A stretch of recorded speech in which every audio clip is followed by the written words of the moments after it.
Saya beserta sekretaris dan melalui Departemen Bidang Organisasi ingin ke depan bahwa kerja kita dalam berorganisasi, dalam beransor ini perlu kiranya memberikan paling tidak stimulus terhadap teman-teman kita yang ada di PAC selain daripada kegiatan yang sudah berjalan, meliputi kegiatan kaderisasi pasti, yang kedua juga ada pelantikan, pengajuan SK dan seterusnya.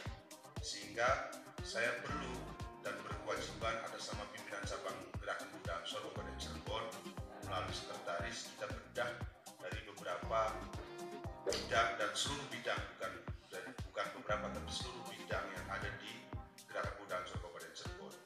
Kita inventarisir, kita analisis juga mana yang kita akui dan mana yang dikurangi, sehingga lahirlah kegiatan upgrading. Intinya dalam perjalanan upgrading ini atau kegiatan upgrading ini, yang pertama pastinya kita memanfaatkan untuk silaturahmi dan konsolidasi. Yang ketiga, nanti setelah obrolan serius bisa diteruskan dengan ngopi-ngopi supaya sahabat-sahabat dan saya pun merasa bahwa perlu di-upgrade semangatnya, perlu di-upgrade nanti soal komitmen kita dalam beransor, bahwa komitmen yang hari ini terus kita gaungkan, komitmen itu tidak akan berjalan tanpa dilaksanakan oleh kita semua, sehingga komitmen itu tidak sebatas kata-kata, komitmen pun harus kita jalankan sesuai daripada amanah dan yang telah diberikan oleh kita semua. Sehingga saya ingin ke depan PCDP Ansor Kabupaten Cirebon melalui departemen, melalui bidang-bidang terkait bisa memberikan stimulus atau bisa memberikan kemanfaatan paling tidak untuk sahabat-sahabat kita di tingkatan PAC sampai di tingkatan ranting. Ini bisa dipahami ya, Pak Mustafa ya? Bisa dipahami? Ya. Jadi upgrading ini bertujuan bagaimana ke depan kita untuk mengelola tata organisasi yang tambah berkualitas, ya, tambah berkualitas dan tambah untuk menjadi organisasi yang lebih baik. Kita pastikan bahwa Gerakan Pemuda Ansor hari ini berbeda dengan kelompok-kelompok yang lain. Kita pastikan bahwa Gerakan Pemuda Ansor cara mengelola organisasinya berbeda dengan organisasi-organisasi yang lain. Ini kita harus buktikan dengan semangat kita hari ini melakukan upgrading, tujuannya untuk merefresh otak kita, merefresh semangat kita untuk bagaimana sampai nanti di akhir kita masa hikmah 2020-2024. Siap sahabat-sahabat? Siap sahabat-sahabat?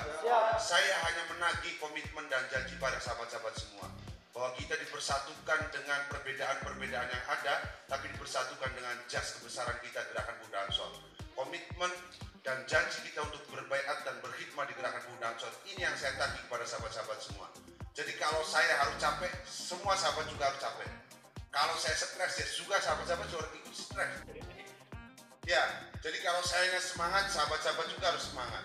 Siapapun yang ada dan termaktub sebagai pimpinan cabang Gerakan Pemuda Ansor juga terlibat pada departemen-departemen. Semangat ini yang harus kita jaga, semangat ini yang harus kita buktikan kepada sahabat-sahabat di pimpinan cabang seluruh PAC yang ada di 40 kecamatan Kabupaten Cirebon. Hari ini melalui departemen-departemen yang sudah dan target-target nanti yang akan kita mana yang kiranya menjadi problem sahabat-sahabat semua untuk mengelola kegiatan di bidang-bidang sahabat-sahabat semua. Selain daripada bidang kaderisasi, selain daripada bidang organisasi, selain daripada Majelis Fikih Jalur Ansor, selain daripada Satkorcap, kita evaluasi semua sahabat-sahabat terbuka. Dan hari ini saya dengan jajaran pimpinan melalui sekretaris dengan Gus Idrus bersinergi, berkolaborasi. Bagaimana ke depan Ansor bisa berkolaborasi dengan para stakeholder. Tetapi kita pastikan dulu bahwa program apa yang hendak akan kita luncurkan kepada stakeholder itu, program apa yang hendak kita tawarkan kepada stakeholder itu, sehingga ini yang bisa dirasakan kemanfaatannya tidak hanya untuk pimpinan cabang, tapi seluruh kader Ansor dan Banser. Saya sudah menghayal, saya sudah berkeinginan panjang bahwa ke depan kita pastikan tidak ada kader-kader Ansor atau anaknya kader Ansor dan Banser yang kurang biaya pendidikannya misalkan. Ya, sehingga kemarin dari komisioner Basnas, salah satu komisioner Basnas itu mengatakan kepada saya, silakan saja Kang dibuat.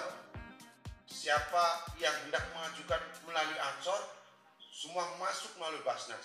Kalaupun tidak semuanya kita fasilitasi, tapi paling tidak dari Basnas bisa meringankan melalui GP Ansor untuk para kader-kader Ansor itu. Saya tidak mau lagi. Misalkan ini banyak hal yang kita harus sinergikan dan ini menjadi semangat kita bersama. Mohon maaf, saya harus terangkan dan saya harus jelaskan. Ini bukan dalam rangka upaya saya secara pribadi, bukan. Tapi ini atas nama kewajiban organisasi. Sehingga kalau saya semangat, sekretaris semangat, bendahara semangat, siapapun juga harus semangat. Bahwa semangatnya ini karena gerakan pemuda Ansornya, bukan karena sayanya. Silakan. Kalau sahabat-sahabat hari ini masih menyaksikan karena berbagai problematika atau berbagai dinamika, misalkan secara pribadi tidak menghormati saya sebagai pimpinan, sebagai pribadi, tapi hormati saya sebagai pimpinan cabang Gerakan Pemuda Ansor. Jadi itu, ke depan sahabat-sahabat bisa saling berkolaborasi, ke depan sahabat-sahabat bisa saling bersinergi melalui sekretaris atau melalui saya. Semangat ini yang harus kita jaga bersama. Semangat ini yang harus terus kita gaungkan, bahwa kemana-mana hari ini dalam rangka untuk hikmah kita, mengupayakan optimalisasi kerja kita, hadir kita minimal untuk menghadiri kegiatan-kegiatan di PAC. Lalu meningkat kembali, tidak hanya menghadiri kegiatan, tapi menginisiasi kegiatan dan memberikan kemanfaatan untuk pimpinan anak cabang terutama sampai di level RT. Insya Allah dengan semangat bersama kita yakin target-target Gerakan Pemuda Ansor Kabupaten Cirebon akan bisa direalisasikan. Amin ya rabbal alamin. Untuk itu sebagai pembuka, sebagai pemantik kepada